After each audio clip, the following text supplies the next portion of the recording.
Hi, and welcome to this course, Getting Started with Mockito. My name is Vitthal Srinivasan, and I will be your instructor for this course. A little bit about myself first. I did my master's from Stanford University and have worked at various companies including Google and Credit Suisse. I presently work for Lunicorn, a studio for high quality video content. Mockito is a Java framework for building mocks during unit testing. When performing unit tests on an object, you often have other complex objects that the object under test depends upon. Rather than actually using those complex objects, you can use Mockito to create mocks of those objects and stub methods on them in order to simulate expected behavior. You will start this course by understanding the concepts behind mocking and its relationship with unit testing. Specifically, you will learn that the object being mocked is not the object under test, it is a dependency of the object under test. You will then install Maven and add the required Mockito and JUnit dependencies via your pom.xml file. Finally, you will create mocks of built-in classes such as the ArrayList and of built-in interfaces such as the comparator, and stub methods using Mockito's when then return syntax. By the time you finish this course, you will be able to identify situations where using mocks is a good idea and how to construct mocks, stub methods in those mocks using Mockito, and use those mock objects in unit tests.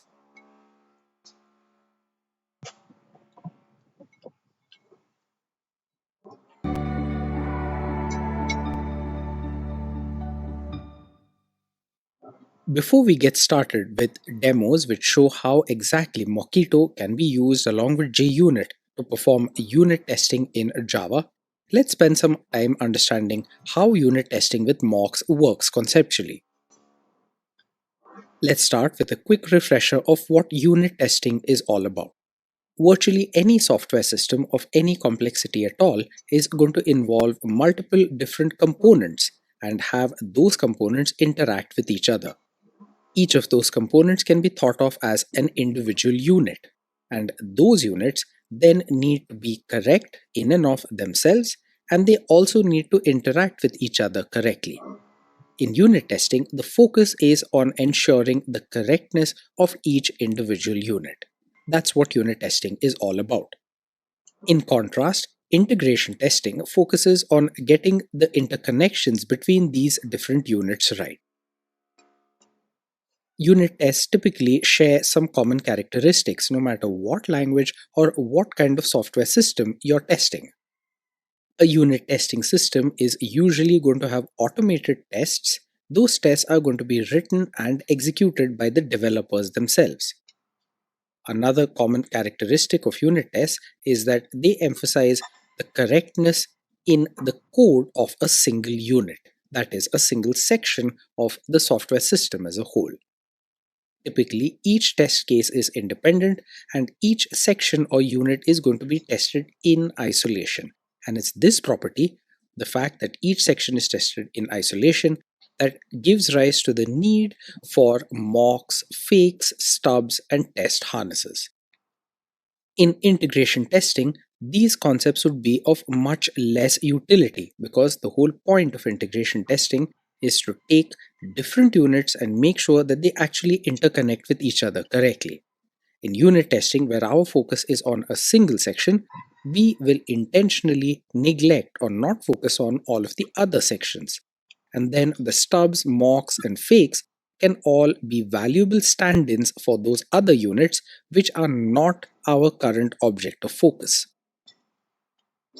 Now, if you are writing Java code, it's more than likely that the unit testing framework that you'll be working with is JUnit.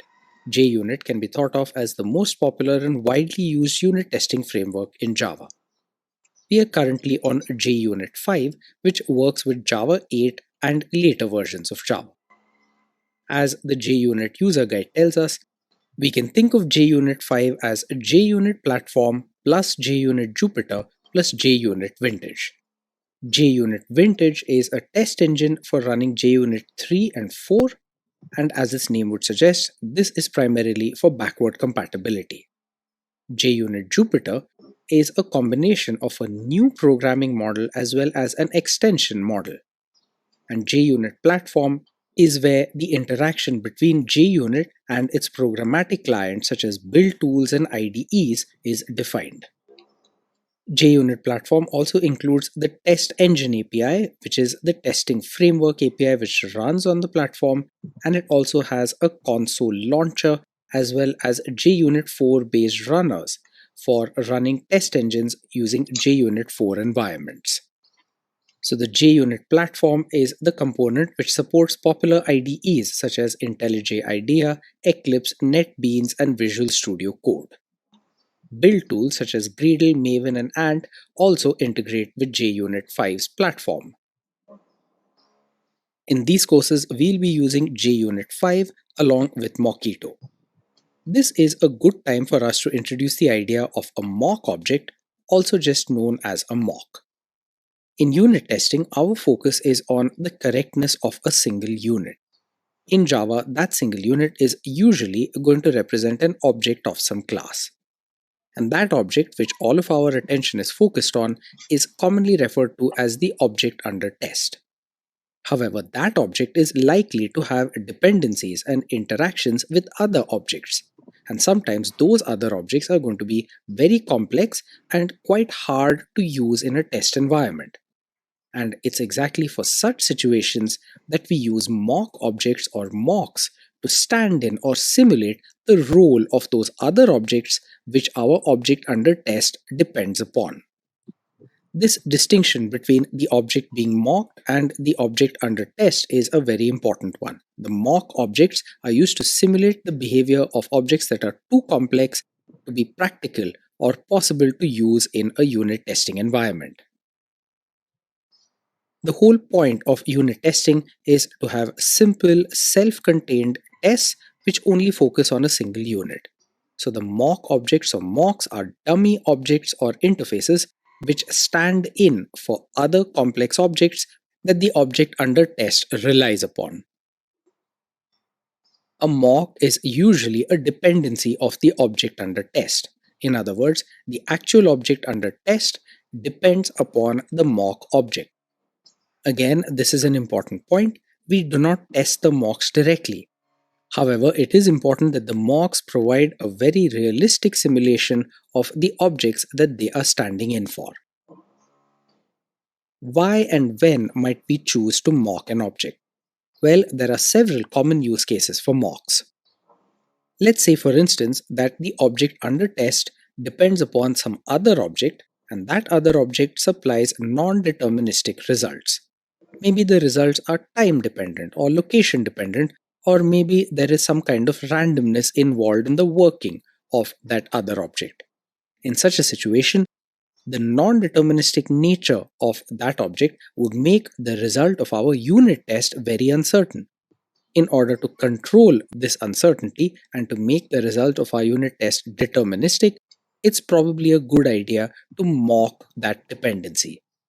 Another common use case for mocks is to simulate or create or reproduce states which appear only very infrequently in real world usage. Take, for example, a network error or an out of memory error or a synchronization issue. It might be really hard to get these reliably in the context of a unit test. Here, by choosing to use a mock, we can be absolutely sure that the object under test knows how to deal with these rare but very important situations. Another common use case for the mock might be when the object under test has a dependency on another object which is very slow to load or create, or where there is an initialization process that's very cumbersome. In this context, it's also worth our understanding the terms mocks, fakes, and stubs. There aren't any real hard and fast definitions for these terms, and so all of these represent a stand-in, a surrogate, or a proxy for some production object in a unit testing environment. It's worth keeping in mind that these terms are used interchangeably. So if you are studying on your own or searching on the internet, you might find these terms used in slightly different or inconsistent manners in different sources. But the basic idea remains the same. Mocks, fakes, and stubs are all stand ins or dummies in a testing environment. As you might imagine, there's quite a bit of variation in how complex mocks can become. In their simplest form, a mock will simply return pre-arranged responses for specific combinations of inputs. However, we can always make a mock more and more complex and more like the object that it's substituting for. As we shall see in the demos, Mockito has the concept of something known as a spy, which can be thought of as a really complex, fully fledged mock. In fact, a spy can be thought of as a deep copy of the underlying mocked object.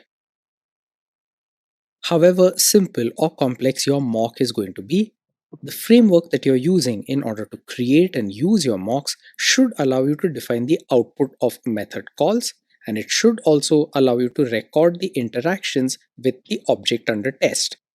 So, for instance, a good mocking framework should allow you to specify that the interactions between the object under test and the mock have led to specific numbers and types of method invocations.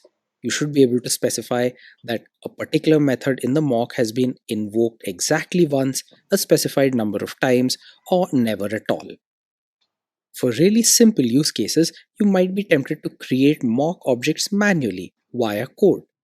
But in reality, it's always going to be a lot more robust and convenient to use a mock framework that allows you to create mock objects at runtime. And also, please always remember that mock objects are always going to be injected or provided to the class being tested in the form of dependencies. And then we'd like to be able to validate that the object under test calls methods on the mock correctly. This distinction between the object under test and the mock bears repeating and keeping in mind in all of the upcoming demos.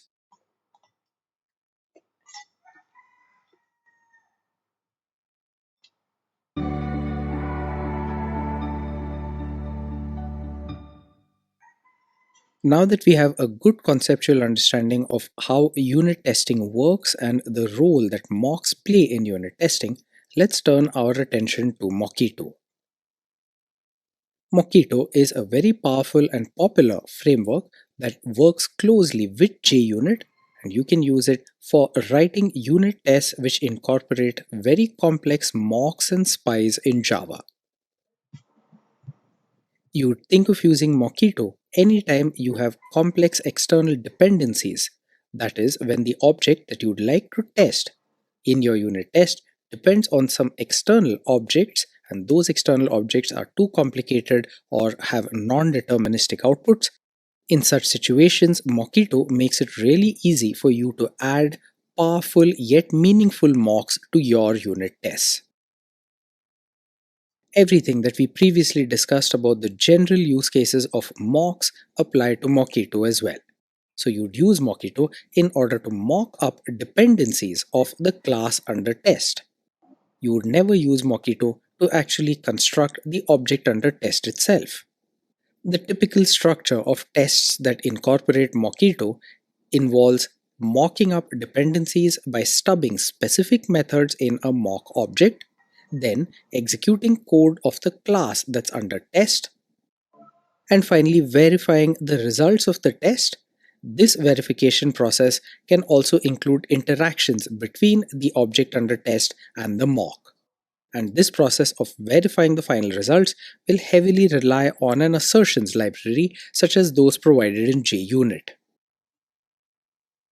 Mockito has emerged as maybe the most popular mocking library in Java, and one of the reasons for that popularity is that unlike other mocking libraries such as EasyMock or JMock, Mockito does not rely on the expect, run, verify paradigm. The result of this choice is that verifying interactions with Mockito becomes relatively lightweight. As compared to other mocking libraries, you end up having to write a lot less setup code, and you still can monitor the interactions with a great deal of granularity. So because Mockito avoids using expect, run, verify, Mockito mocks are easier to use and they allow you to devote your entire focus to testing the object under test. In contrast to some other mocking libraries and frameworks, Mockito has pretty much just one way to create mocks, and it only has one kind of mock. The basic idea of a mock in Mockito is that it's a class which inherits from or extends the object under test. There's pretty much a standard templated way of creating mocks. You can do this either using the static mock method or some well chosen annotations, and those annotations will also take care of injecting dependencies into the object under test.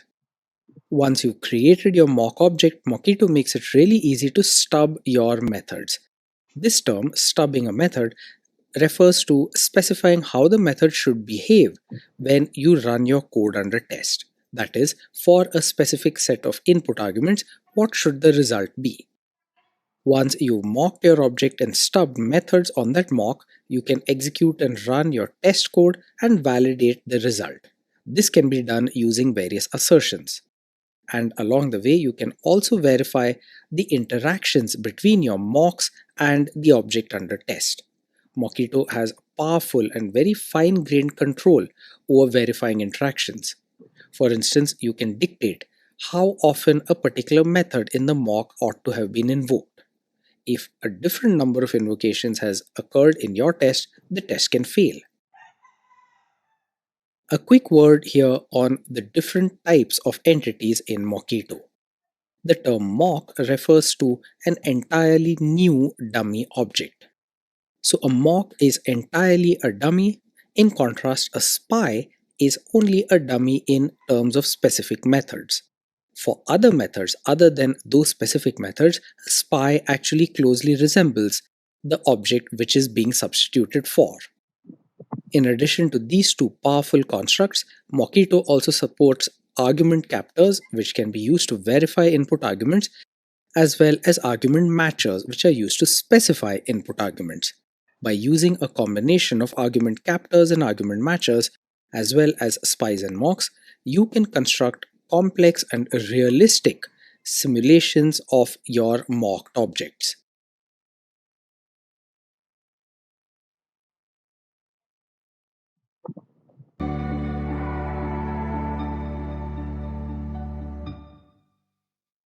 Let's go ahead and get started with our exploration of Mockito and start from the very beginning. Here we find ourselves at a terminal window. This is on a Mac based system, and we are first going to check the version of Java that we are running.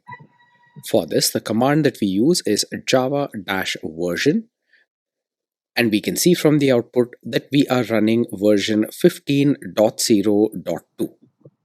Next, we've got to go ahead and install Maven. We are going to be making use of Maven for our build management, and this will afford us a convenient way of specifying dependencies via the pom.xml file. To do this, we navigate to the URL which you now see on screen, maven.apache.org/download.cgi. Maven is a part of the Apache project, and the latest release, as you can see on screen now, is Apache Maven 3.8.1. You can also see the system requirements, and if you scroll down below, there are various links which allow us to directly download the binaries. Let's click on the binary tar.gz archive, and when we do this, that archive is downloaded to our local machine. Let's now switch back to our local machine, and here on screen you can see that we have two Finder windows, one next to the other. In the Finder window over on the left, we have the downloads, and this includes the Maven archive that we just downloaded. And in the Finder window over on the right, we have the various folders corresponding to applications, library, system, and users. What we've now got to do is to first extract the archive. We do this by clicking on the .tar.gz file over on the left, and then by dragging and dropping the resulting folder into the special library folder which is visible over on the right. When we attempt to do this, we are prompted for an administrator name and password. So we click on Authenticate, and there our username has already been filled in. We've got to type in our password. And once we type this in, we will find that the Maven folder has indeed been added to the library system folder over on the right. There it is, It's the first folder listed under the library subheading. Now, a very quick word on the library folder. In Mac OS based systems, this is a part of the operating system, and there are actually separate library folders at different points in the file hierarchy. There is a /system/library folder. This is used for core parts of the Mac OS. There is a /library folder, which is shared by all users and applications, and then there are user specific library folders. If you look closely at the file path over at the bottom of the Finder window on the right, you can see that our library, which is present inside the top level Macintosh HD folder, is where Apache Maven 3.8.1 resides. This means that we've set up Maven for use by all users, and the next order of business is to configure a couple of environment variables which will make Maven available via the terminal prompt and other applications. For this, let's switch away from the Finder windows and switch back to a terminal prompt. There, we are going to edit our bash profile. We do this using the nano word editor. Note that the bash profile is in a hidden file, and that's why the exact syntax of the command we need to use is nano.bash_profile. On Unix-based systems, the dot as the first character in the file name is a way of signifying that this is a hidden file. In any case, we hit enter and nano opens up. Our bash profile currently is pretty simple. It just exports a couple of environment variables, PS1 and Java Home. We've got to add in two more. These are called Maven and Path. So the Maven environment variable has the path to the Maven directory which we just downloaded. That's /library/apache-maven-3.8.1. And then we export the path. We set the new value of the path variable to consist of the Maven environment variable which we just defined on the preceding line, followed by the existing value of the path variable. Once this is done, we can save our changes and exit out of Nano. You can see from the keyboard shortcuts listed at the bottom that Ctrl X is the way to exit. So we hit Ctrl X and we are then prompted asking whether we would like to save our changes. We hit Y for yes, and that in turn prompts us for the file name to write out. The default value is the existing file name, which is .bash_profile. So we just go with that, and this causes our bash profile to be updated. Let's make sure that we've picked up all of the changes we just made. In order to do this, we run the source command, source.bashprofile. And now when we try and run Maven from the command line, we can see that it works. We first simply run the -- version command. This is done using the syntax mvn -- version, and this confirms that we do indeed have Maven version 3.8.1 installed and available for use. Now that we have Maven installed and ready for use, we are going to create our first Maven project. We are then going to import that project into an IDE IntelliJ. Let's first create the directory structure where we'd like our project to reside. So we cd into the projects folder, and there we create a new directory called Skillsoft. We do this using the mkdir command, and then we switch into this directory using the cd command. Now it's time for us to run our Maven archetype generate command. On screen now, we've done exactly that. The syntax is mvn followed by archetype:generate followed by some additional switches. The group ID is com.skillsoft.mocks. This corresponds to the package inside which we are going to have all our code reside. The artifact ID is mocks-project. This is going to be the name of the jar which is going to be built using our Maven project. We also specify the archetype artifact ID to be Maven archetype quick start and interactive mode to be false.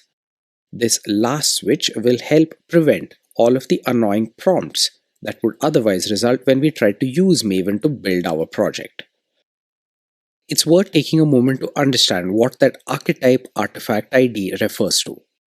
Every archetype can be thought of as a project templating toolkit.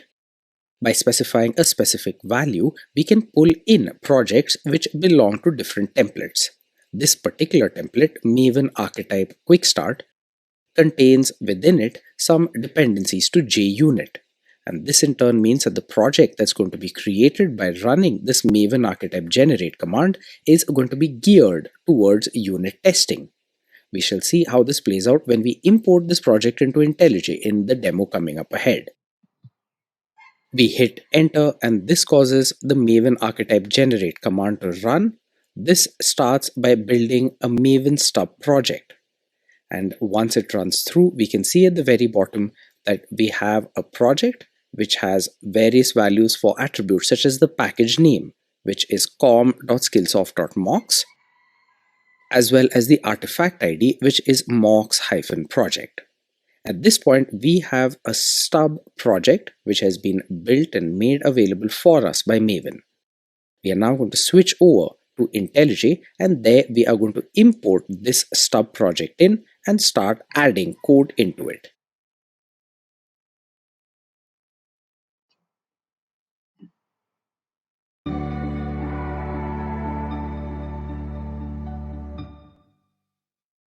In the previous demo, we installed Maven and we used the Maven Archetype Generate command in order to create a stub project with which we can start working from an IDE like IntelliJ. On screen now is the output of that Maven Archetype Generate command. Before switching over to IntelliJ, let's quickly examine the directory which was just created. So we run the ls-l command, and from the output we can see that we have a directory called mocks project. It's this directory that was created by the Maven Archetype Generate command, and it's this directory that we are going to need to import into IntelliJ. So let's switch away from this terminal window and to IntelliJ.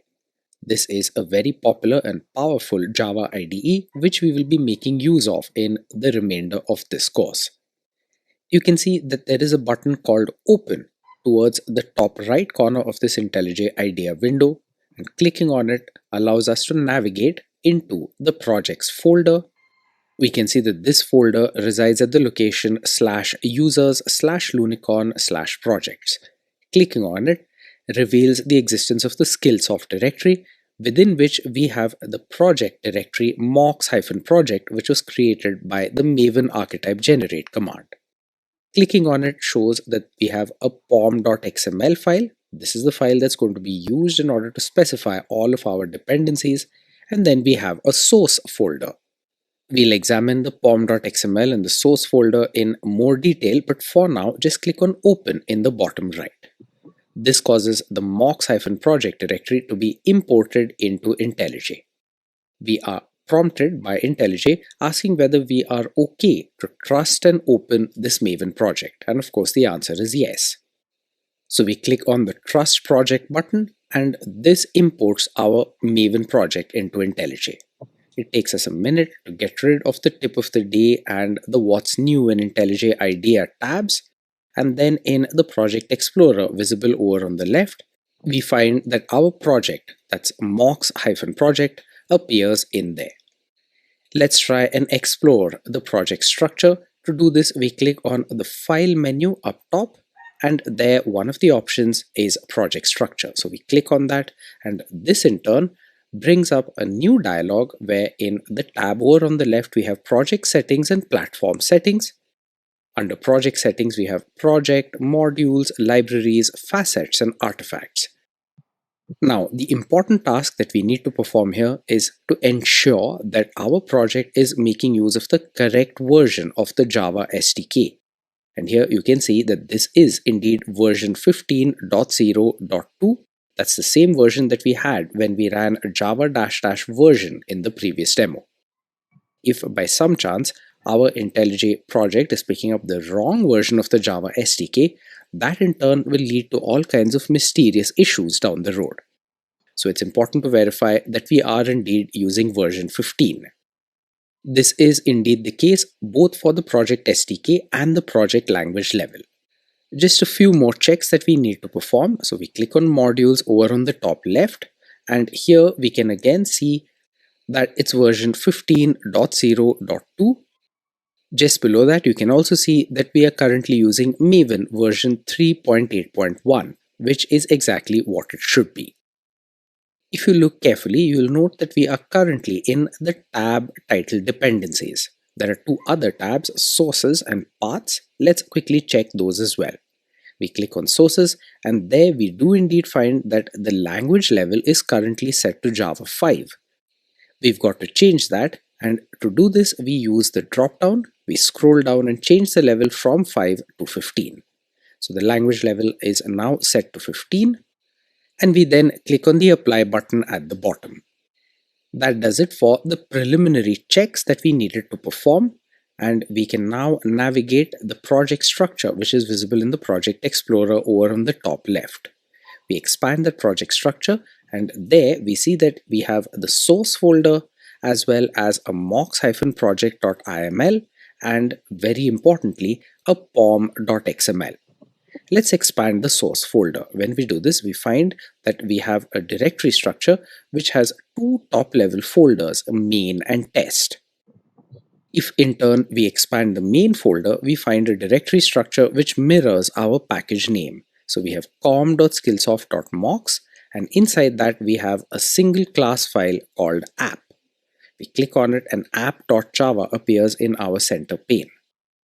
Let's also expand the test directory in the project explorer, and we see that this also has a package com.skillsoft.mocks, and inside this we have another class called app.test.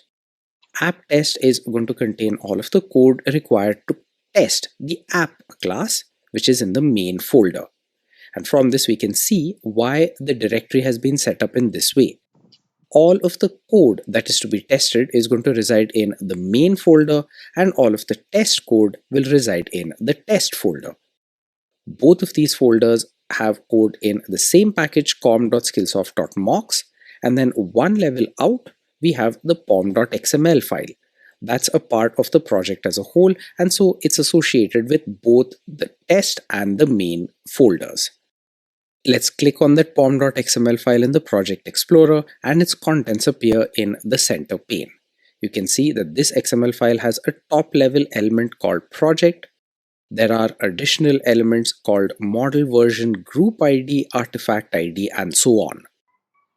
If you look closely, you can see that there is also a section called dependencies, and within this we currently have one single dependency, and that is to JUnit.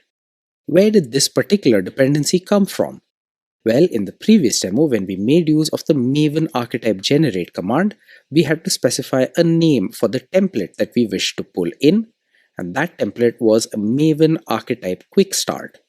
This is an archetype or a template which allows us to generate a sample Maven project, and by default this sample Maven project includes the dependency with JUnit. In a moment we are going to see how to add to this dependency section. We are going to have to add a dependency on Mockito, and we are going to do that in the demo coming up ahead.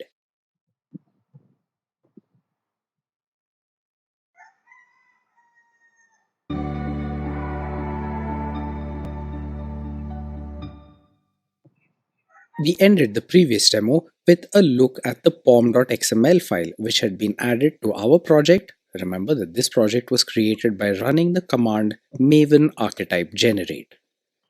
As we noted, this pom.xml contains a dependencies section, and within that we have one dependency, that is to JUnit. Note how we've specified the name of the dependency, that's JUnit, as well as the version, which is 3.8.1. This pom.xml file is the core building block of Maven as used for build management. If we'd like to pull in another jar such as Mockito, what we need to do is to add in another dependency into this pom.xml file. Then when we build our project, Maven is going to make sure that every one of these jars which is listed in the dependency section is available for use. And how will it get those jars? Well, it gets them from a Maven central repository.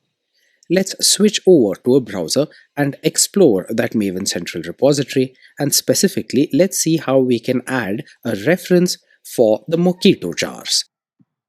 On screen now you can see that we've navigated to the URL search.maven.org. We see that there is a search input there, and as this text tells us, this is the official search by the maintainers of the Maven central repository. In the search dialog, let's type out Mockito-core. We can see in the autocomplete that we have one artifact which has artifact ID Mockito-core, and the latest version is 3.9.0. If we go ahead and hit enter, we'll see more details of this particular artifact. There is, for instance, also a group ID as well as information about when it was last updated. Let's click on this artifact and we are taken to a page with even more details, and most importantly, over on the top right, we can see the way in which we can add a dependency to Mockito for Apache Maven. You can see that there is a fragment of XML contained within a dependency tag. We are going to copy paste that XML into our pom.xml file. Before that, let's just really quickly orient ourselves with the contents of this page. If we scroll down, we can see that this also has all of the information required to add a dependency to Mockito from other build management tools such as Gradle, for instance. In similar fashion, we scroll down and there is the dependency information for Scala, Apache IV, and so on. Now, this is the Mockito core jar that we are currently looking at. However, we also need another jar, and that jar is going to manage all of the dependencies between Mockito and JUnit. To find that, we go back to the main search page by clicking on the Maven Central Repository search button up top. And once we are back in the search dialog, we search for the other jar that we are interested in. This is Mockito-JUnit-Jupyter.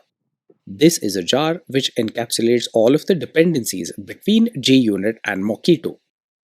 Now, in the upcoming demos, we will be making use of Mockito and JUnit in a very highly integrated fashion. So this is a good place for us to quickly understand how these two differ. JUnit is a Java unit testing framework. It allows us to specify test cases using a specific annotation, and it allows those test cases to have assertions to test whether the code that is being tested behaves as expected. Mockito is a mocking framework. So Mockito is a way in which to mock up objects. These are not the objects that are being tested. Rather, these are objects that are dependencies of the object that's being tested. We'll have to come back to this idea again and again, but this difference is worth keeping in mind. We will be making use of JUnit to test objects, and we'll be making use of Mockito to mock other objects which those tested objects depend on. In any case, let's click on the details for Mockito-JUnit-Jupyter. We have information about the license, the source code, and the developers, and then over on the right, we have the dependency XML code that we need to copy paste into our pom.xml file. And as before, we can scroll down and we see that there is helpful information there which would allow us to add a dependency to Mockito-JUnit-Jupyter using other build management systems such as Gradle, Bazel, and many others. Once we've oriented ourselves with this particular results page, we can head back to IntelliJ. And there we've got to expand the code that's in the Project Explorer over on the left, and we can now click on pom.xml and paste in the fragments of XML required to add these dependencies. The top level tag in this pom.xml is the project tag. Within this, we have a subsection called dependencies, and within this, we have the individual dependencies. Now, the pom.xml file that was generated when we ran maven archetype generate already had one dependency to JUnit. We see that particular dependency in an XML fragment which begins on line 11 and ends on line 16. Within this, we specify that the artifact ID is JUnit, the version is 3.8.1. However, we no longer require this dependency because we will be using JUnit via Mockito, and for this all we need is a dependency on Mockito JUnit Jupyter. So we begin by selecting and deleting the current dependency on JUnit and then adding in two new dependencies. On screen now we've deleted the old JUnit dependency and then we paste in the two new dependencies. The first of these begins on line 12 and ends on line 16. The second begins on line 18 and ends on line 23. The first dependency is for Mockito Core version 3.9.0 and the second is to Mockito JUnit Jupyter, also version 3.9.0. Next, let's add in a properties section.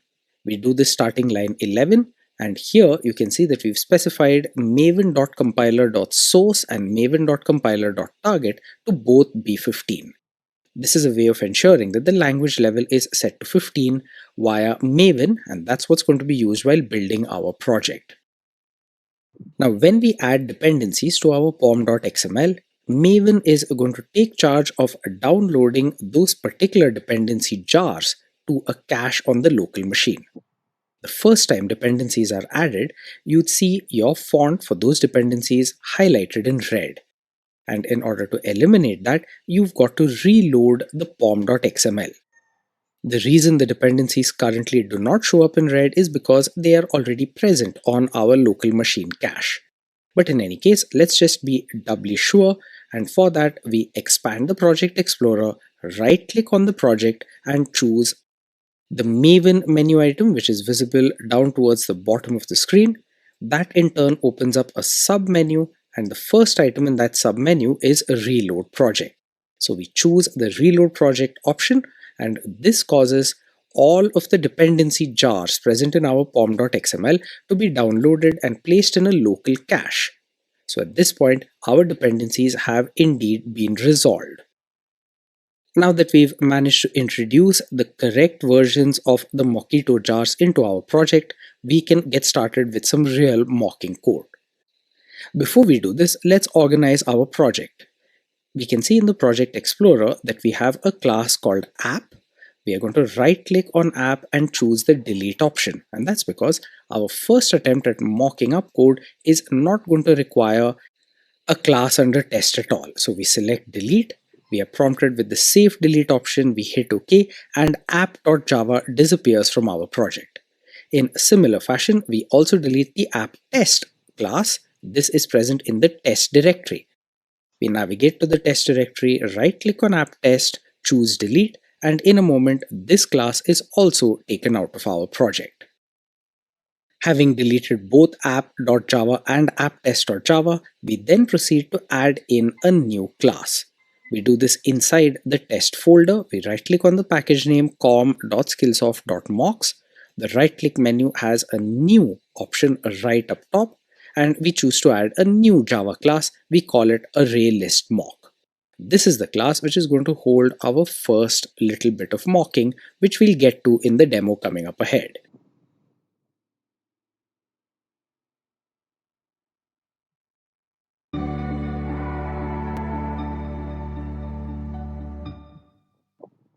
We ended the previous demo by adding in a file ArrayListMock.java into our project. This file is going to hold the actual test cases. Let's go ahead and add in the body of this file. Right up top on line 1, we have the package, which is com.skillsoft.mocks. Let's add in some additional code and then start making sense of it.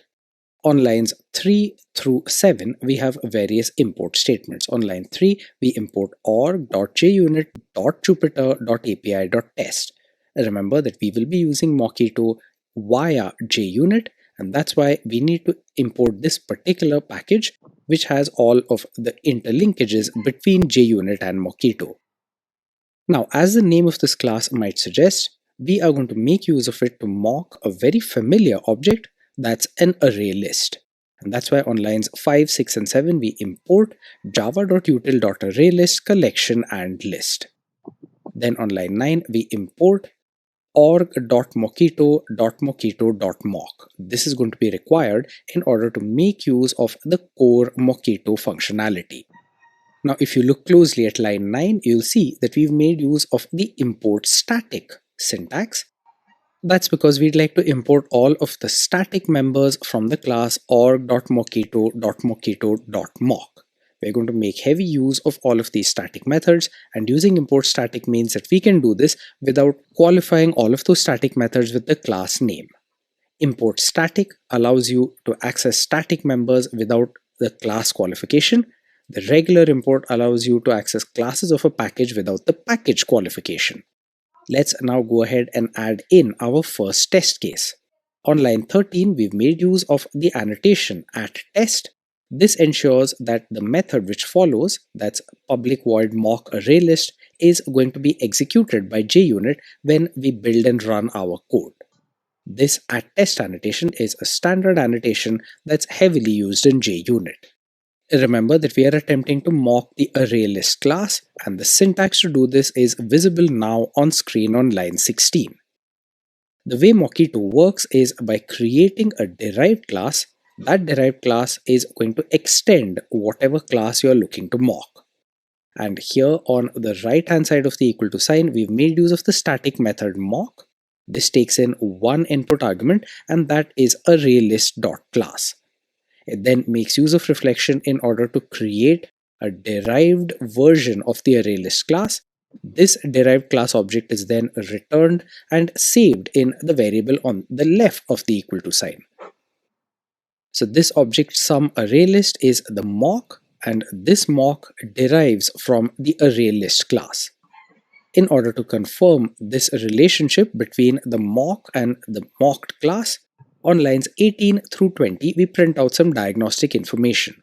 On line 18, we simply print out SumArrayList. This has the effect of invoking the toString method on the mock. On line 19, we invoke the getClass method on the mock. And on line 20, we get the superclass of the SumArrayList class. We'll run this code in just a moment, but before that, let's add in some other checks. On lines 22 through 26, we use the instance of operator in order to ensure that the mock object does indeed conform to all of the interfaces that we would expect. For instance, on line 22, we confirm that SumArrayList is an instance of ArrayList. And then on the following lines, we also check for the is a relationship between our mock object and all of the other superclasses and interfaces that we expect it to implement. These include list, collection, iterable, and finally java.lang.object. We are now ready to run this code, and in order to do so, we've got to click on the Add Configuration button over on the top right. This in turn opens up a dialog called Run/Debug Configurations. We click on the little plus button on the top left of this dialog, and this allows us to add a new configuration. There are many different types of configurations possible. We choose JUnit. You can see that midway through the list over on the left.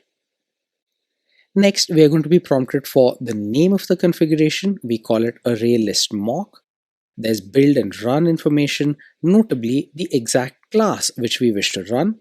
And there we enter com.skillsoft.mocks.ArrayListMock. We now click on the apply button over at the bottom right, and we are good to go. We can now run the code in our ArrayListMock class. So we hit OK and then hit run. Doing this causes the output of our program to be displayed in the window at the bottom right. On line 18 of ArrayListMock.java, we print out our SumArrayList object, and the output for this contains the hash code, which is 121.851.9094. Then we invoke the getClass method, and here you can see that getClass method returns not java.util.ArrayList, but instead a class which belongs to the org.mockito.codegen namespace. This is ArrayList $Mockito mock followed by another dollar and an identifier. So we clearly see from this that when we invoke getClass on our mock, we get a generated class. This class was generated for us by Mockito. However, there's more. This class clearly derives from the ArrayList class. How do we know that? Because the output of line 20 of our Java code up above is java.util.ArrayList, and on line 20 we had invoked getClass.getSuperclass of mock, and what came back was class java.util.ArrayList. This is a really important point, so it bears repeating. When we mock an object using Mockito, the object that we get back is a Mockito specific mock. However, that mock derives from the original class. If we try to mock a final class, that's going to run into problems. There are some ways to mock final classes, but this involves jumping through a lot of hoops. We scroll a little further down and we can confirm that our mock does indeed satisfy all of the is-a relationships that we wanted to.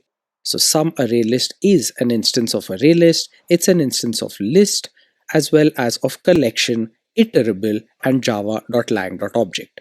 We can confirm from the output down below that the instance of operator has returned true for each of these operations. This gets us to the end of this little demo in which we successfully made use of the mock method in order to create a mock object. The object that we were mocking here was an instance of java.util.ArrayList, and we were able to examine some basic properties of this object. In the demo coming up ahead, we'll turn our attention to some of the Fluent style APIs, notably the when then return syntax.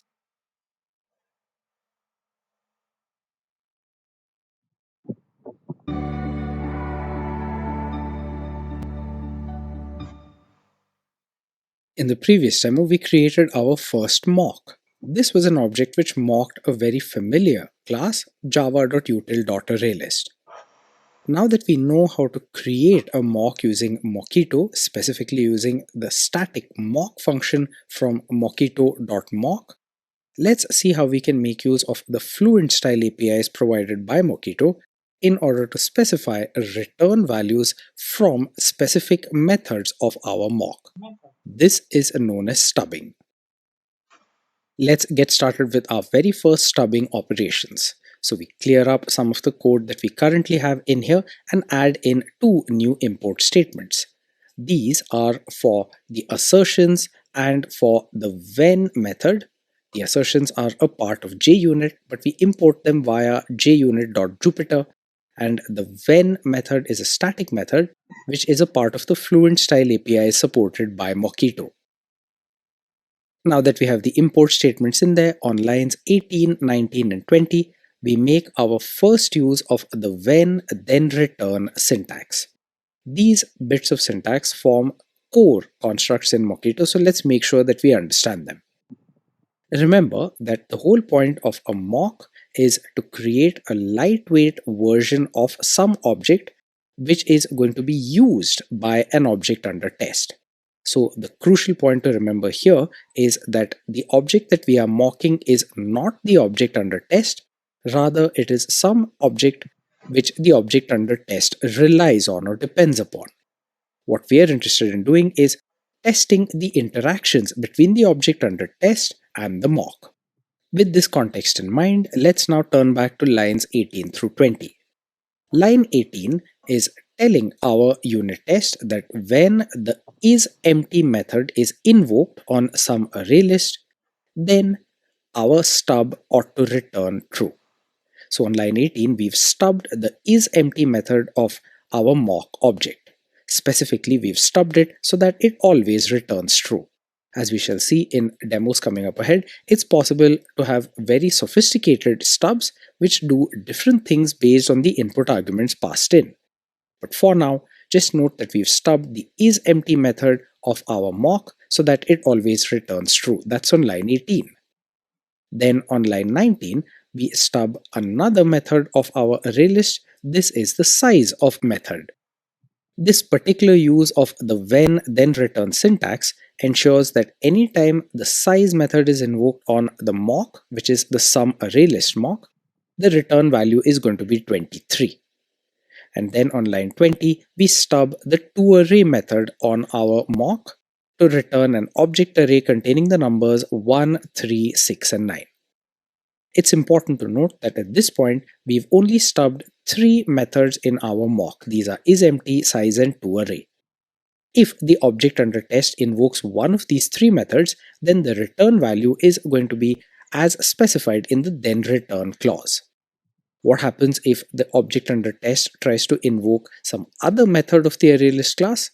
Well, that method is not going to be defined. This is known as strict stubbing. Strict stubbing refers to the practice of only stubbing those methods of the mock which are required by your test case. The code on lines 16 through 20 was all about Mockito. The code on lines 22 through 24 now comes back to JUnit. Here we make use of the assert true, assert equals, and assert array equals methods from JUnit to verify the return values from the stubbed methods.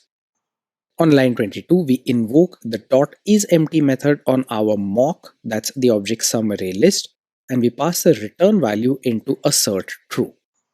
Now up above on line 18, we've made use of the when then return syntax in order to ensure that anytime .isEmpty is invoked on some array list, the return value is going to be true. And that's why the assert true on line 22 will pass, no exception will result. On line 23, we invoke the size method on our sum array list mock. We pass the return value from the size method into assert equals. That's the second input argument. The first input argument is the expected value, which is 23.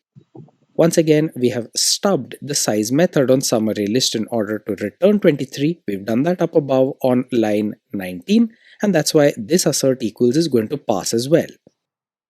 And finally on line 24, we use assert array equals. The first input argument into this is the expected value. We've passed in an object array which holds 1, 3, 6, and 9. The second input argument is the return value from toArray invoked on our mock. Now on line 20, we've made use of the when then return syntax to ensure that the toArray method of our mock returns that identical array 1, 3, 6, 9, and that's why assert array equals on line 24 will also work fine. It will pass and no exception will be thrown.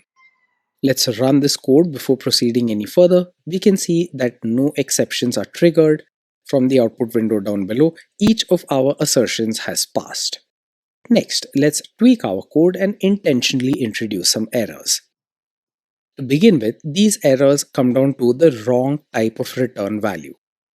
On lines 18 through 20, we've now updated our use of when then return, and we've intentionally tried to return values of the wrong type. For instance, on line 18, we try to specify that anytime the isEmpty method is invoked on our sum array list object, we ought to return the value 100. You can see from the red underlining beneath the value of 100 that Java doesn't like this, and this shows that Mockito and Java realize that the correct return type from the isEmpty method on an array list ought to be a boolean.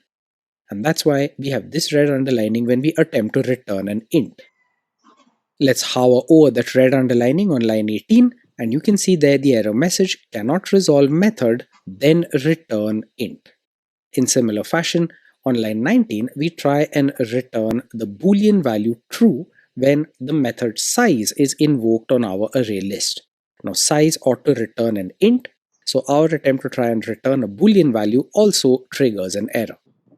And as you can see, the exact error message is cannot resolve method then return boolean.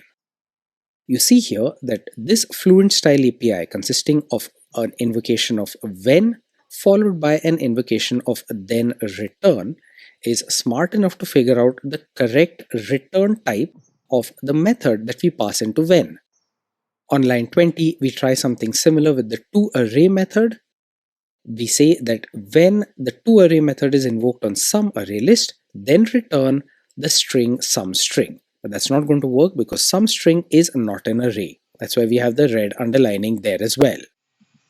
Let's now run this code and we can see the detailed error messages down below. Over on the right, it says no suitable method found for then return int.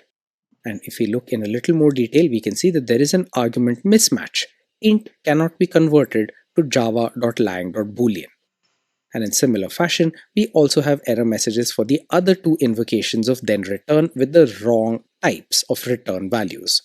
This gets us to the end of this little demo in which we experimented with our first uses of the when then return syntax. We saw how this syntax can be used in order to stub specific methods from a mocked object, and we also saw how the when then return syntax is smart enough to infer what type of return values are expected in our stub methods.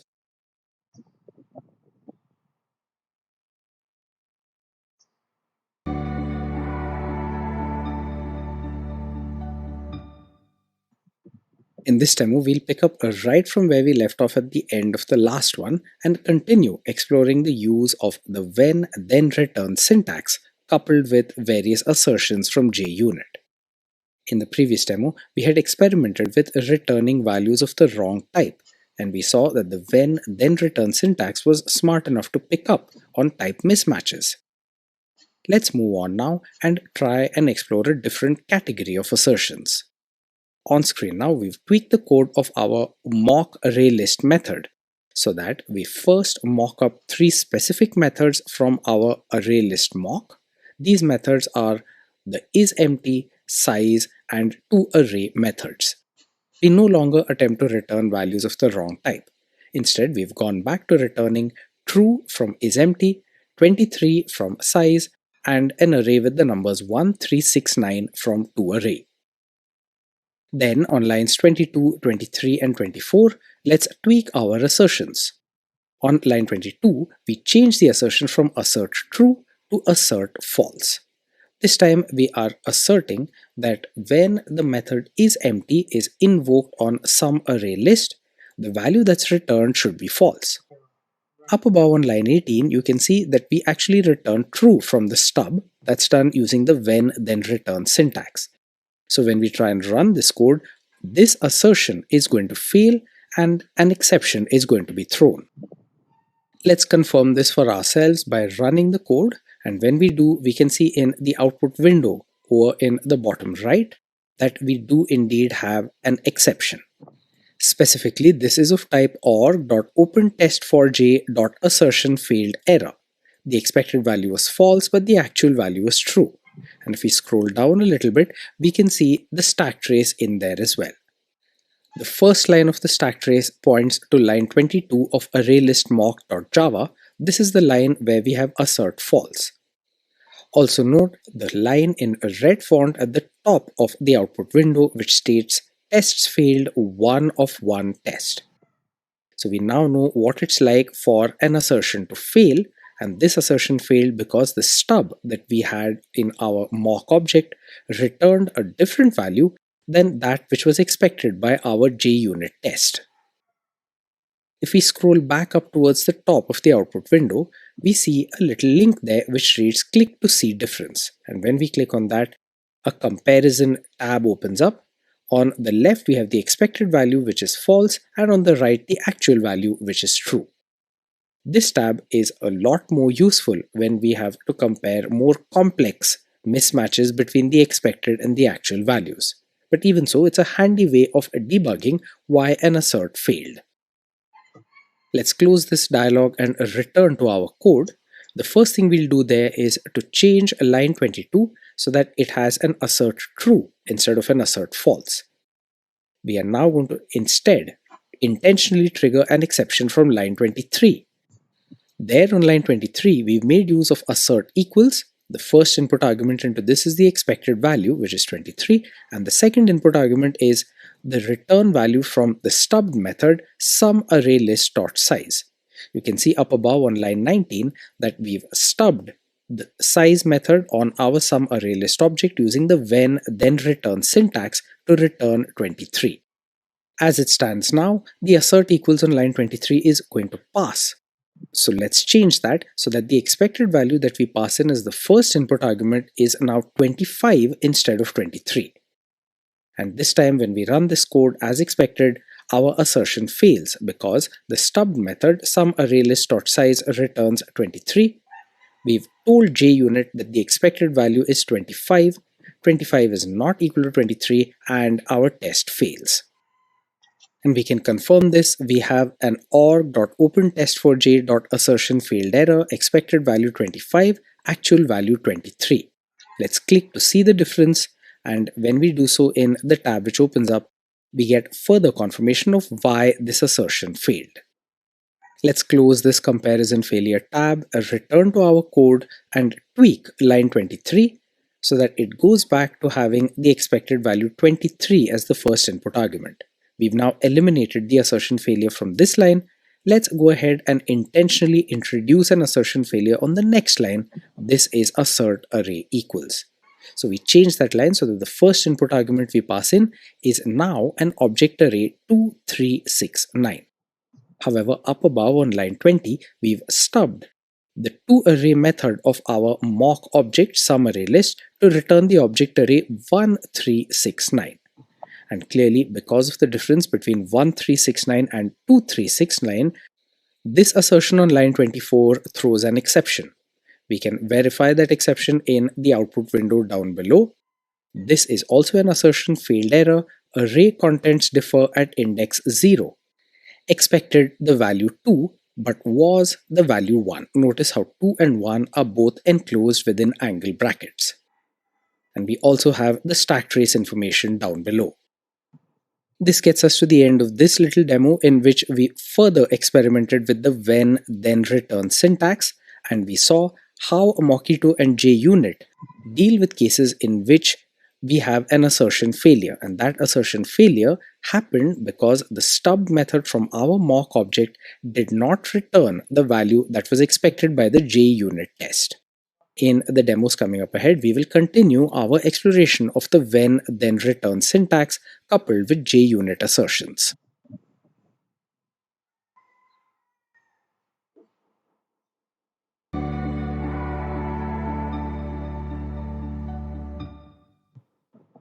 In the previous demos, we've made use of two fundamental building blocks of Mockito.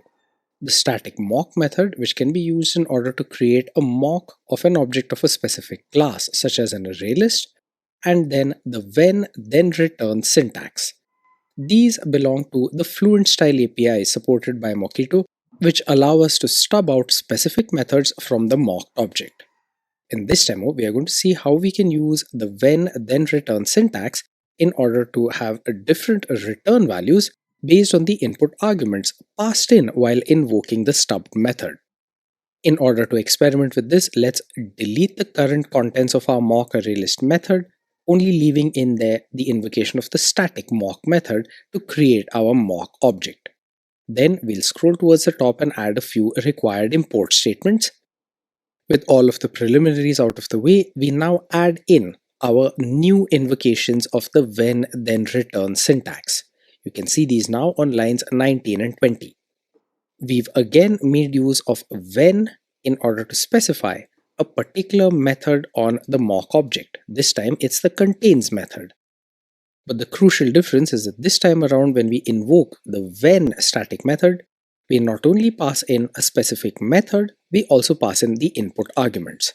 On line 19, we use the when then return syntax in order to specify that when the contains method is invoked on some array list, passing in the string Alice, then return true. On line 20, we do something different. We specify that when the contains method is invoked on some array list with the string Bob, then return false. The big difference between these invocations of when and then return as compared to the previous invocations that we've encountered is that we've predicated or conditioned the return value on the input arguments. When we pass Alice into the contains method, then we return true. When we pass Bob into that same method, we then return false. And this in turn allows us to have very granular and specific assertions. On lines 22 and 23, you can see a couple of examples of these. On line 22, we assert true that some array list contains Alice. Remember that some array list is the mock object which we've instantiated on line 17 using the static mock method, and that in turn took in the ArrayList.class and then returned a mock object which belonged to a derived class of the mocked class. On line 22 and 23, we have two assertions which depend on different input arguments into the contains method. And we can run this code, and when we do so, we see that both of these assertions do indeed work out fine. No exception is thrown. That's why we see the message telling us process finished with exit code 0.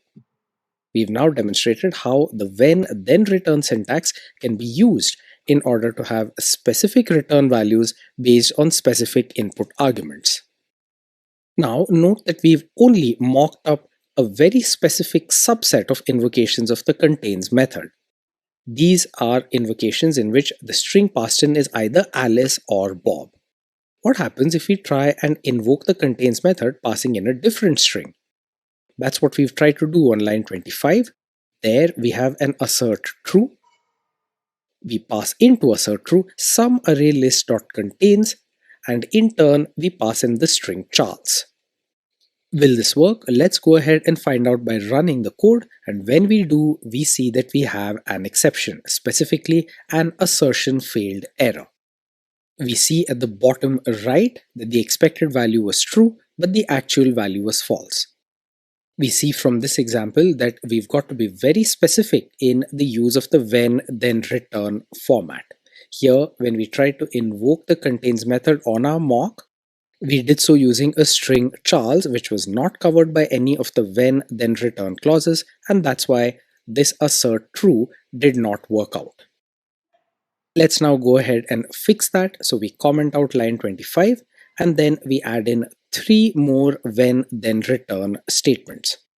Those are on lines 27 through 29, and then on lines 31, 32 and 33 we have 3 more invocations of assert equals. In the when then return statements that we've just added, we are coding up the return values when the get method is invoked on our sum array list mock. We are specifying the index input arguments that are passed in to the get method, so that when get is invoked for the index position 0, we return the string Alice. When it's index position 1 that's been asked for, we return the string Bob, and when it's index position 2, we return Charles. That does it for the when then return statements. Then the assert equals all test out these same invocations. So on lines 31, 32 and 33, we try some array list.get, passing in the input arguments 0, 1 and 2 respectively. In each of these cases, we've also got to pass in as the first input argument to assert equals the expected return value. And here we pass in Alice, Bob and Charles. These are the exact values that are returned by the corresponding invocations of the get method. And that's why none of these assertions are going to fail. All of this code is going to work just fine. And we confirm this by actually running it, and in the output window down below, we see process finished with exit code 0. We are now getting the hang of using when then return to return very specific values based on the input arguments. Let's keep going with this idea. Now on lines 35, 36 and 37, we've stubbed the index of method on our sum array list object. These 3 lines together constitute a stub, and there are different return values based on the input argument passed in. If the string passed in was Alice, we return 100. If what was passed in was Bob, we return 101. And if Charles was passed in, we return 102. Having stubbed the index of method, we then go ahead and test it using assert equals. As always, the first input argument is the expected value, and that's why we pass in the values 100, 101 and 102. The second input argument is always going to be the invocation of the stubbed method, which in this case is index of. Note how we specify different values of the input arguments Alice, Bob and Charles. Once again, our when then return methods have nicely aligned with the assert equals invocations, and that's why all of these checks will indeed pass. When we invoke the index of method on some array list passing in Alice, we do indeed get back the value of 100, for instance. You can see here that we've run our code, and indeed there are no assertion failures. Let's keep going and add some more complexity to our when then return invocations.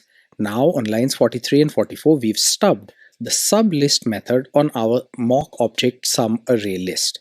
Sublist takes in a pair of index values and returns the sublist which exists between those index values. On line 43, we state that when sublist is invoked with the index values 100, 103, then return a list with the values Alice, Bob and Charles. Notice how we make use of the static arrays.asList method in order to return this sublist. On line 44, we do something very similar. It's just that now the index positions that are passed in to some array list.sublist are 1000, 1003. And the return value that we specify using then return is a list, Xavier, Yasmin, and Zoe. Then on lines 46 and 47, we make use of a new kind of assertion, assert lines match. This can be used in order to compare two iterable objects. The comparisons are going to be performed element-wise. So here, every element from the expected value, that's the first input argument, is going to be compared with every element from the second input argument, which is an invocation of the stubbed sublist method on some array list. On line 46, the first input argument, that's the expected list, is arrays.asList of Alice, Bob, and Charles. And that's exactly what's returned on line 43 using the when then return syntax. And in similar fashion, on line 47, we have an assert lines match which checks whether the returned value when we invoke sublist on some array list with the index positions 1000, 1003 consists of the elements Xavier, Yasmin, and Zoe. Both of these assert lines match invocations are going to return true, and that's why when we run this code, we can see down below that there is no exception, everything runs through successfully. This element-wise comparison performed by assert lines match is case sensitive, and we can see that now on line 49 where we try and invoke assert lines match, this time with the first input argument containing Alice, Bob, and Charles with the first character of the word Alice in lowercase instead of uppercase. When we run this code, we find that the assertion fails. We scroll up and we can see the assertion failed error. Expected line 1 does not match actual line 1. The expected value was Alice with a lowercase a. The actual value is Alice with an uppercase a. In this instance, it's actually really useful to click on that little link which says click to see differences.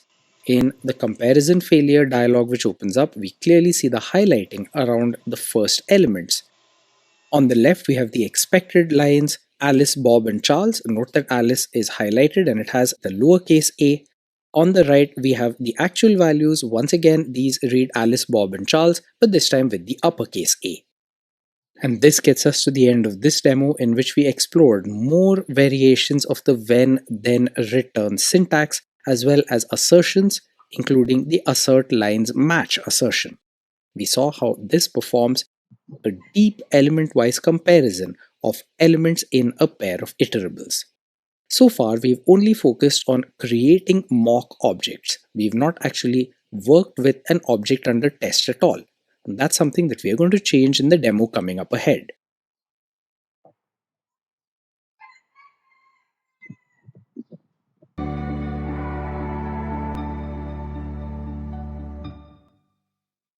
In the demo so far, we were making use of Mockito in order to mock a very common object, that's the java.util.array list. In this demo, we will build on that idea, but this time it's an interface that we are going to mock rather than a concrete class.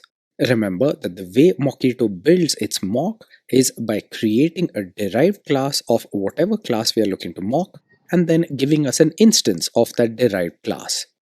This can also be performed with interfaces just as easily as with concrete classes. Let's go ahead and see how this works. We begin by adding a new file into our project.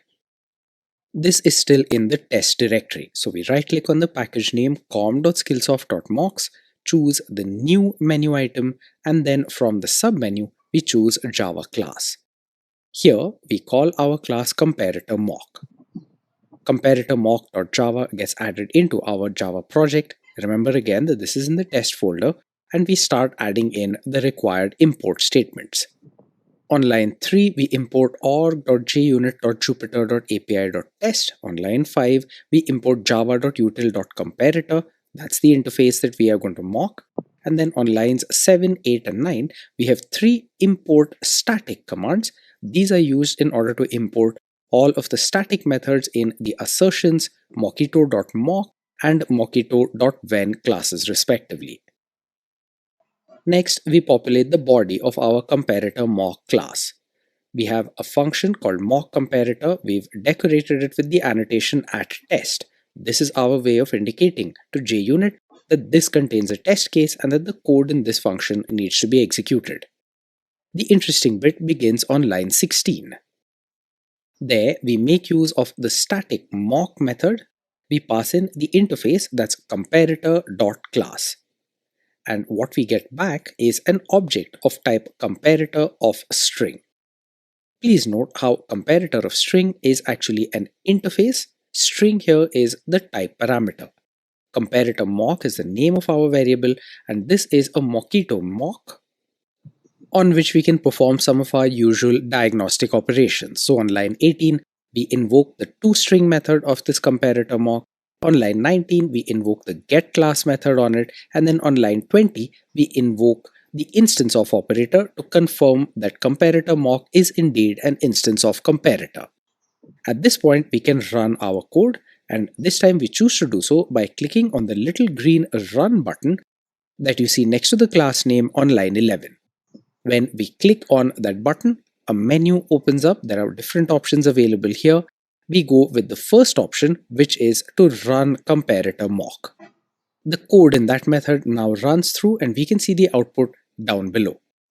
We can see that the test has passed. We have a little green checkbox right above the output window, and in that output window we can also see the output of the toString method. This simply displays the hash code of the object. Then we have the get class, which again is a Mockito internally generated class. It's from the package org.mockito.codegen. Notice comparator followed by $Mockito mock followed by another $sign and an identifier. And finally, we can also see that the use of the instance of operator to check whether our mock was indeed an instance of comparator has returned true.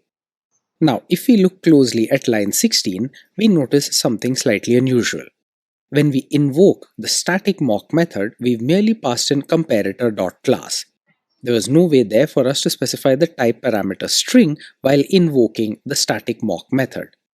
However, on the left-hand side of the equal to sign, our variable is of type comparator string. You might be wondering how something like this was allowed by the Java compiler. Well, this just has to do with something known as the type erasure and the manner in which runtime parameters and reflection work together. So let's not worry too much about this for now, and let's move on and start coding up some when then return statements. We've done exactly that on screen now. This might seem like it's a lot of code, but there's no need to be intimidated by it. We've tried to set up our comparator mock so that it correctly compares three string values: Alice, Bob, and Charles. Now remember that a comparator has a single method called compare. You pass in a pair of objects into this compare method and you get back a return value which is either -1, +1, or 0, depending on the relationship between the two objects that you passed in. Here, we'd like to ensure that Alice is greater than Bob, and that's why on line 18 we have a when then return. This when then return takes in comparator.mock.compare with the strings Alice and Bob and returns 1. This is our way of coding up the mock to ensure that Alice always comes out before Bob. This is a lexicographical or alphabetical comparison between Alice and Bob. And then in similar fashion, we wire up the return values for every possible combination of the inputs. When we invoke compare with Bob and Charles as well as with Alice and Charles, in both cases, the correct return value is 1. And that's because Bob comes before Charles in alphabetical order and so does Alice. So the three when then return statements on lines 18, 19, and 20 all return +1 because the first input argument into compare is greater lexicographically than the second input argument in each of these three cases. That situation is exactly reversed with lines 22, 23, and 24. These lines are used to compare Bob with Alice, Charles with Bob, and Charles with Alice. In each of these three cases, the first input argument is lexicographically smaller than the second, and that's why the then return returns -1. in lines 22, 23, and 24. Finally, on lines 26 through 28, we deal with self-comparisons. So when Alice is compared with Alice, we return 0, and we have the same return value, that's 0, for Bob compared to Bob and Charles compared to Charles. By the time we get to line 30, we are done with all of the stubs that we need to set up on our mock. We required 9 stubs, and that's because for the compare method with 3 strings, there were 9 different cases. Then on lines 30, 31, and 32, we try out a few different assertions. We first compare Alice and Charles, and we assert that compare needs to return a value that's greater than 0. On line 31, we compare Charles and Bob, and we assert that this value needs to be smaller than 0. And finally, on line 32, we compare Bob with Bob, and we assert that this value must equal 0. Notice how assert equals takes in its first input argument as the expected value, and the second input argument is the return value from our stub method.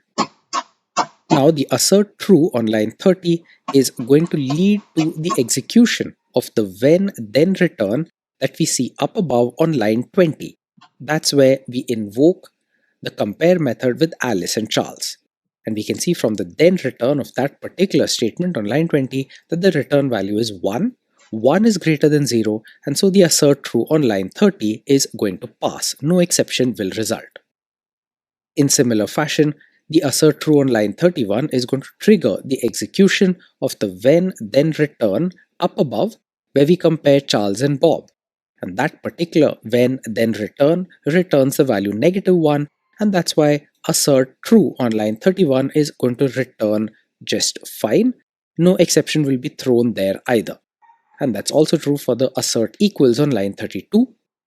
When we invoke comparator mock.compare passing in Bob and Bob, that's going to trigger the execution of the when then return that we see up above on line 27, and the then return of that particular statement returns 0, and that's the same as the expected value, and that's why this assert equals on line 32 goes through just fine.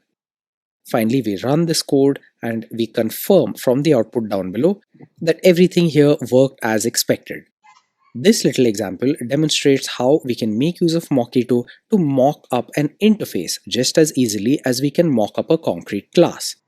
In the demo coming up ahead, we'll continue to build upon this and add in an actual object under test. That object is going to be a tree set. That is a built-in Java container which has some very interesting properties.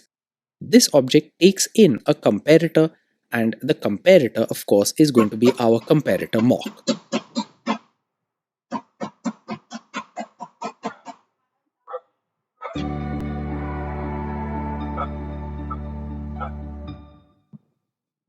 In the previous demo, we saw how Mockito can be used to mock up an interface.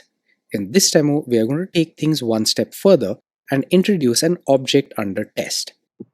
It's important to keep in mind that the object that we are mocking is not the object under test. The whole idea of a mock is that we have an object under test which has a dependency on some other object. That other object is the one that's being mocked. In our experiments with Mockito so far, we've created mocks. This has been done using the static Mockito mock method, and we've mocked array lists and comparators. We've not had an object under test. We are now going to add in an object under test, and that object is going to be a tree set. The tree set is going to take in the comparator as an input argument. Let's go ahead and see how all of this plays out by adding a new class into our code. We right-click on the package name com.skillsoft.mocks. Note that we do this inside the test directory. We choose the new Java class option, and there we type out the name of the new Java class, which is treeSetTest. This is consistent with the usual convention. If the object under test is an object of the treeSet class, then we ought to be testing it in a class called treeSetTest. We then go ahead and add in all of the required import statements, and this time there are some new ones which we've not encountered previously. On lines 3 and 4, we import the annotations after each and before each. We are going to use these in order to decorate methods which will be executed before and after each test case. The remaining import statements are pretty familiar. These include the test annotation, then comparator and tree set, and finally the static imports for the assertions mockito.mock and mockito.when. Now on line 8 we have an import statement for java.util.treeset, and the treeset class is a pretty specialized Java collection. This contains all of the elements within it in their natural ordering or as ordered by a comparator that is provided while the set is being created. In our example, we are going to instantiate a treeset object and pass in a comparator, specifically a comparator mock. And then all of the objects that we add in to our treeset are going to be sorted on the basis of the comparator mock that we passed in. Here, the object under test is the treeset, and the object that's being mocked is the comparator. The first thing that we need to do is to correctly initialize our comparator mock.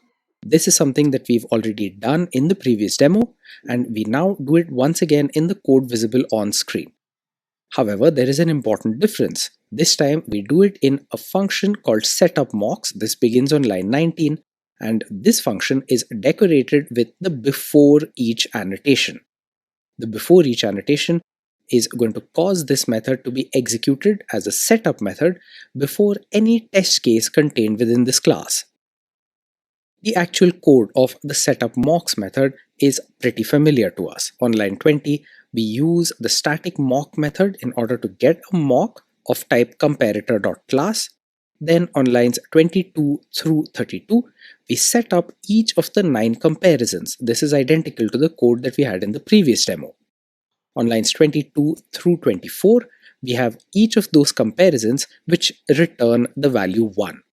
So for instance, when Alice and Bob are being compared in that order, the return value must be 1, and that's why we have that particular when then return statement on line 22. In similar fashion, on lines 26 through 28, we have the 3 comparisons where the return value is -1, and that's why the 3 then return clauses all return -1. Finally, on lines 30 through 32, we have the equality checks for Alice with Alice, Bob with Bob, and Charles with Charles, and that's why the return values in each of these 3 instances are 0. This particular comparator is going to serve as a reverse lexicographical comparator. So if we pass strings in any random order and then sort those strings using this comparator, they are going to be displayed in a reverse alphabetical order. Of these 3 strings, Alice, Bob, and Charles, for instance, the sorted order is going to be Charles, then Bob, then Alice. One little point worth noting before we move further.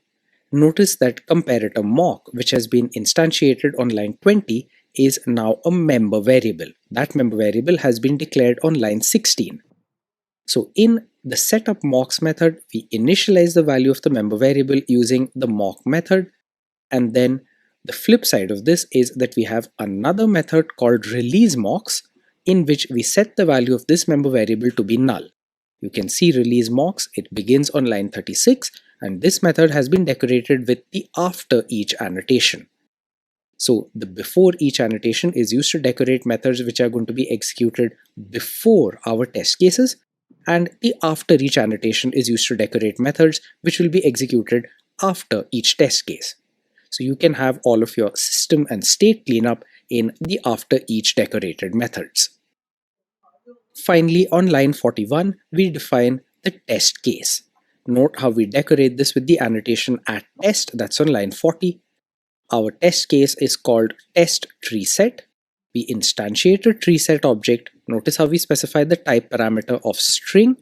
And then on line 42 on the right hand side of the equal to sign, we pass in our comparator mock. That is the most important bit of this entire demo.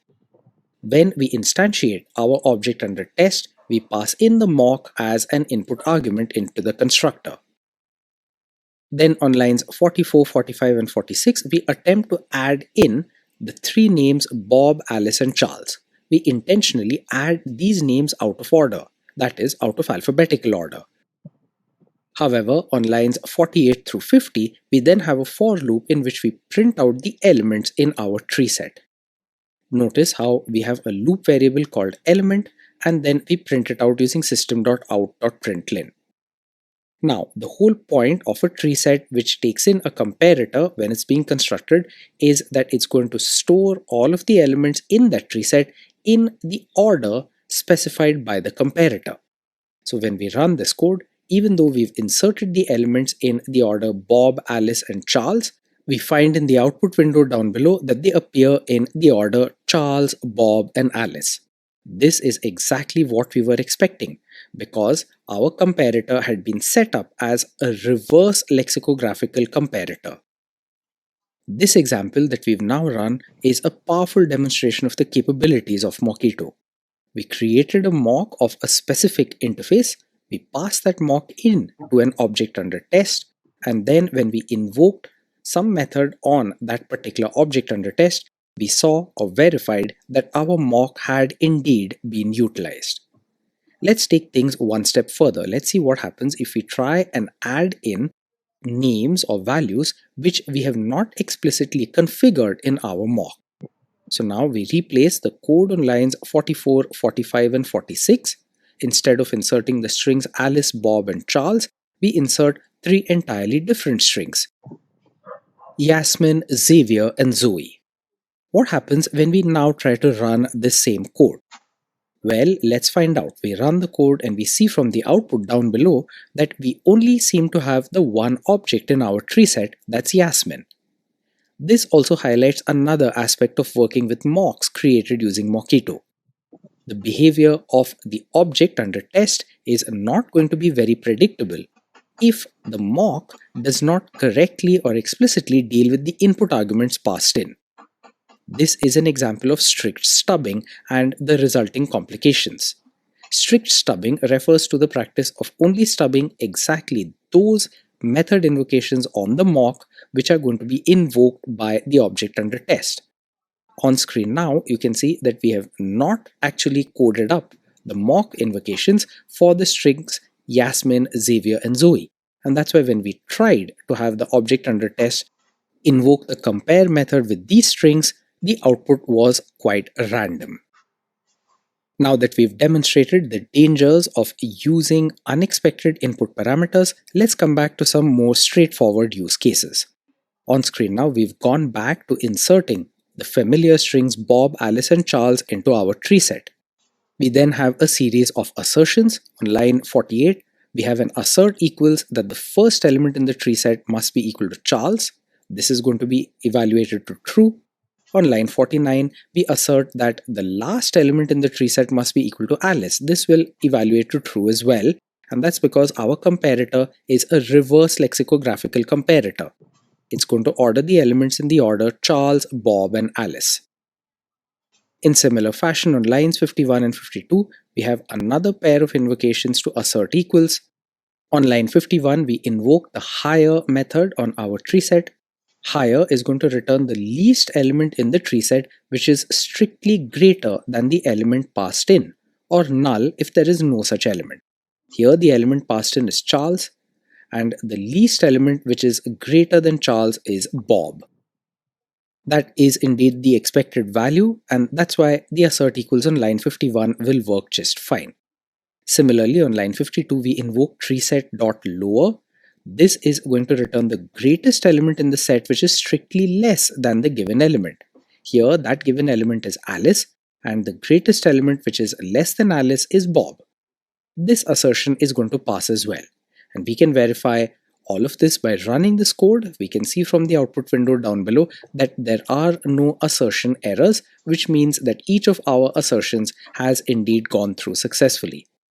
This gets us to the end of this demo, in which we had our first object under test. That object under test was a tree set. It had a dependency on a comparator, and we used Mockito to mock up that comparator and stub the relevant methods. In the demo coming up ahead, we will continue experimenting with different types of objects under test as well as mocks.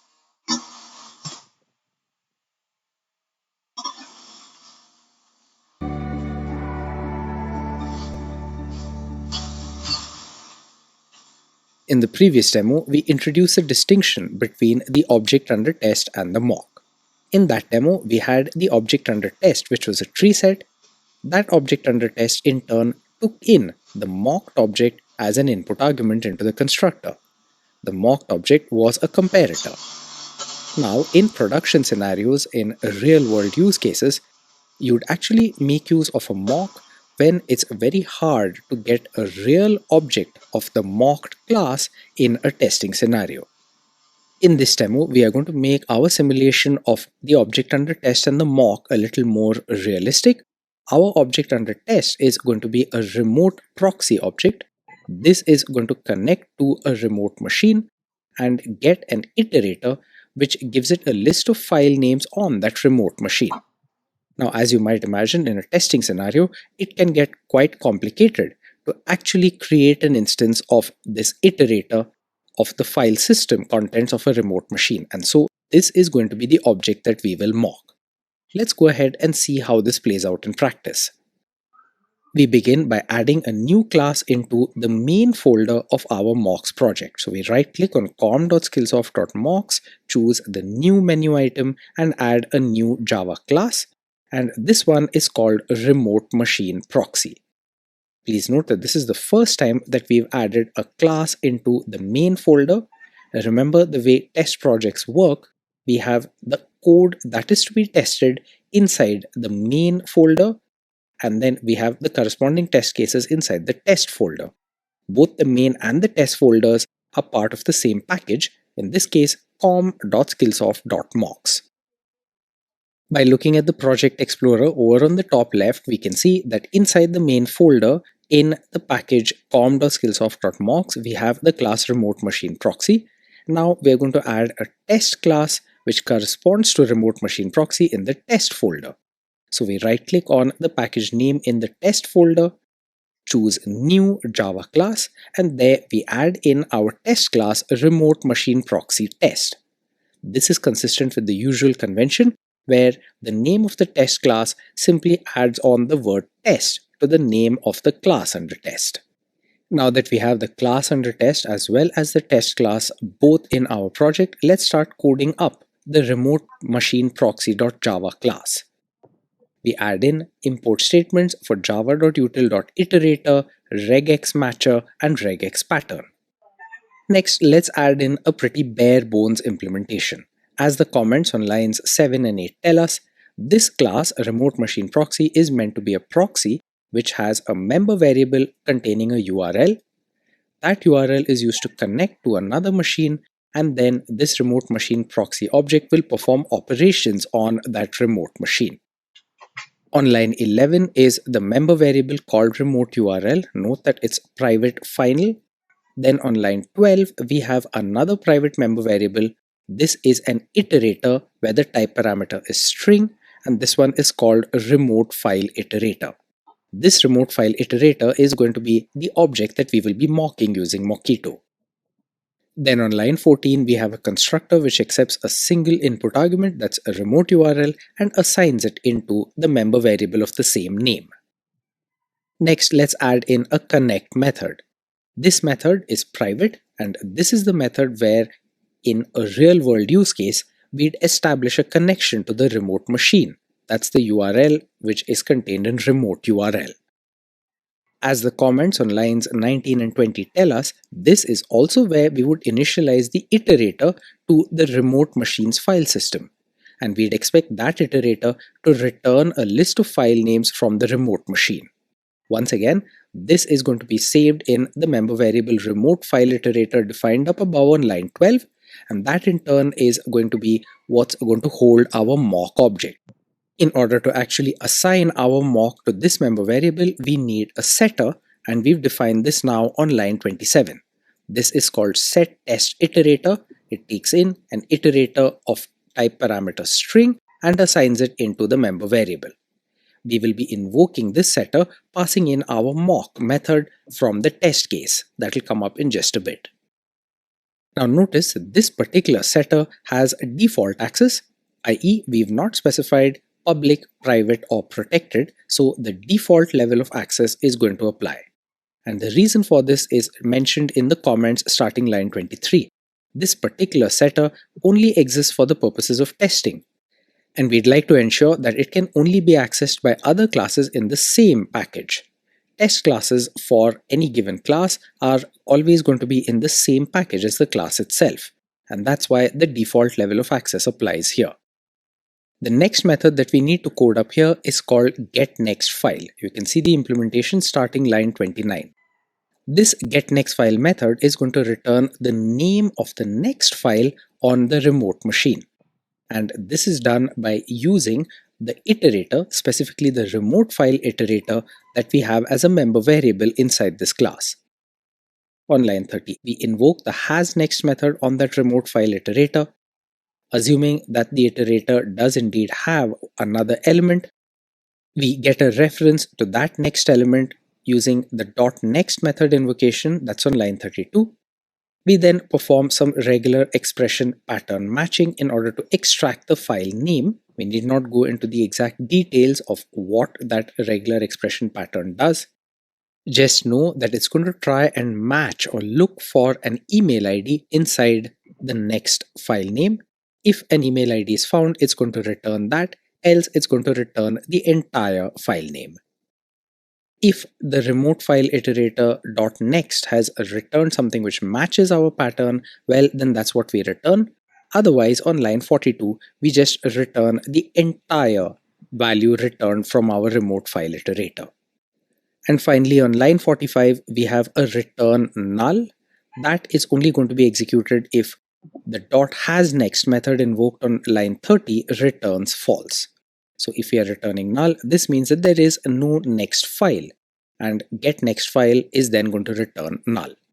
This does it for the implementation of the remote machine proxy class. That's the class under test. Let's now switch over to remote machine proxy test.java and start coding up our test cases. We'll cover that in detail in the demo coming up ahead.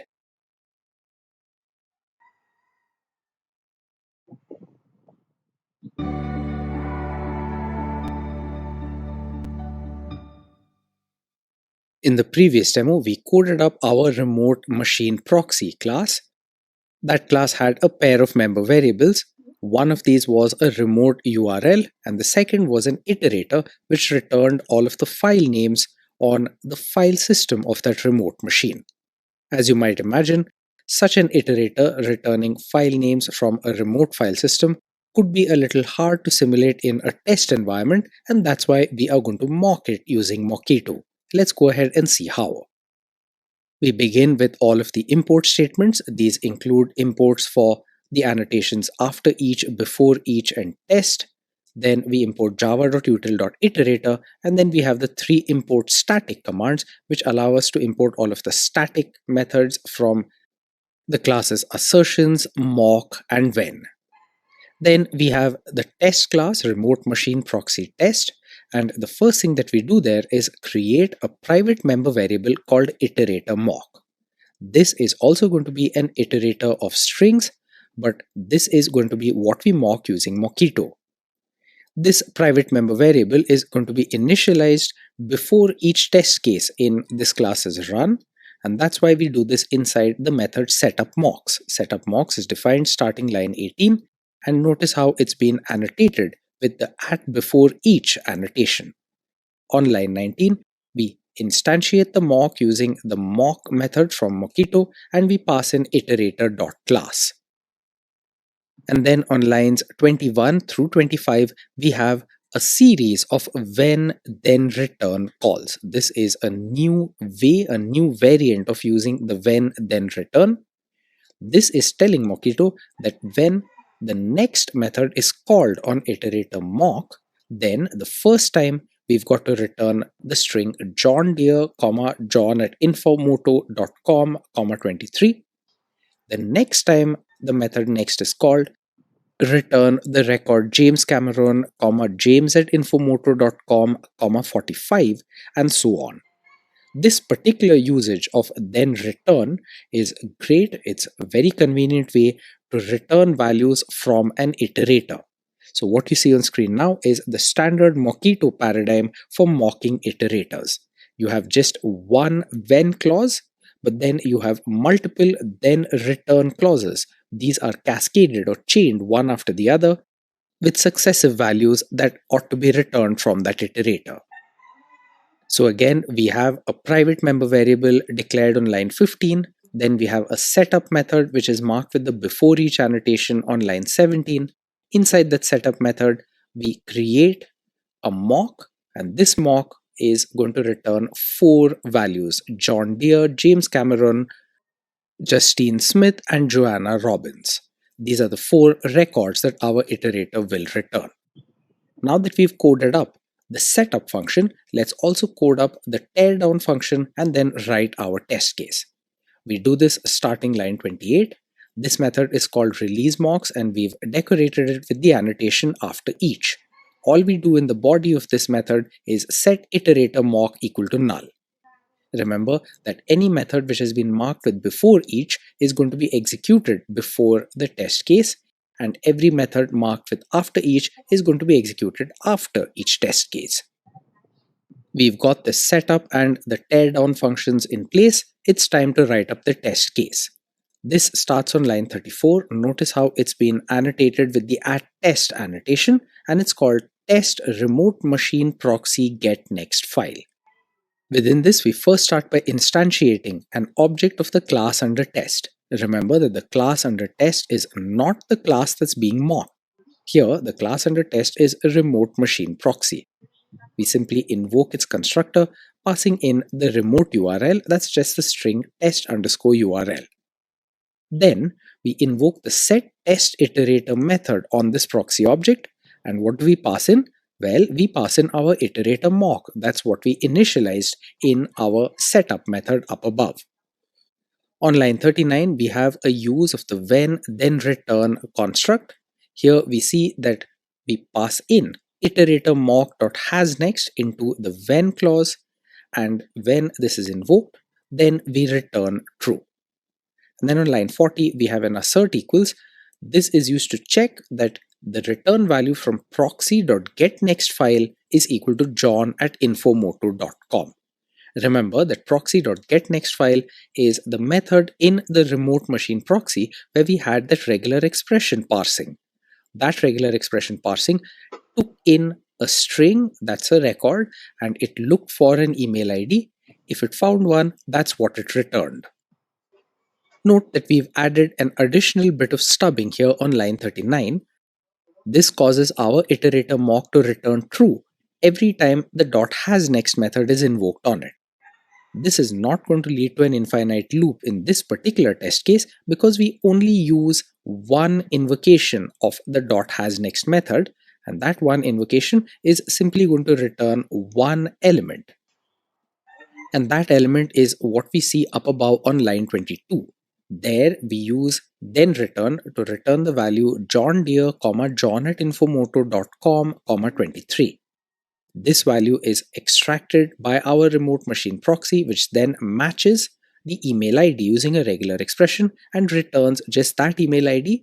And we can see on line 22 that that email ID is john@infomoto.com, which is the same as the first input argument, that's the expected input argument in the assert equals on line 40. And that's why when we run this code, that assert equals passes. Proxy.getNextFile does indeed return john@infomoto.com, so no exception is thrown. And we can confirm this by looking at the output in the output window down below. Let's now add some more asserts into our test case, and you can see this on screen now on lines 42 through 49. Here we have three pairs of statements. Each pair has a when then return as its first statement and an assert equals as its second statement. The first statement is always going to ensure that the next invocation of iterator mock.hasNext returns true.